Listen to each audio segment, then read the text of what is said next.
I just hopped off my second live session of Shift Happens, and two themes that really came up today that are so important, that are kind of different than you would typically hear.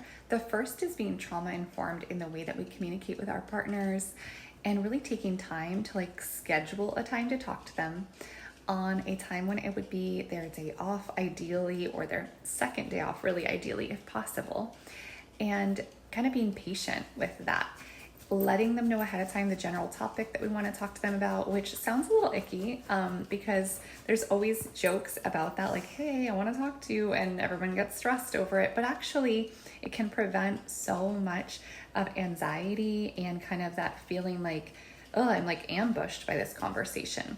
And ambushed, again, could sound so dramatic because for the general population, they wouldn't quite get that. But for a partner that deals with trauma all day, it's really important to give them time.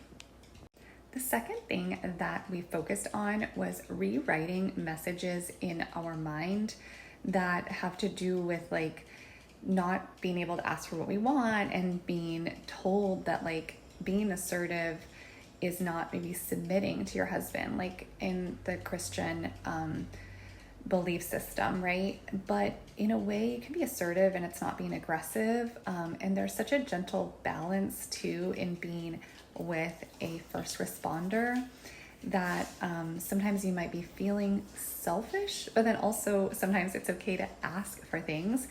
And I just think that if we can have empathy for our partner, finding that balance of what is reasonable to ask for, which is, I think, consistent time with your partner is something reasonable to ask for, but it's gonna look maybe a little bit less in intensity than a traditional relationship.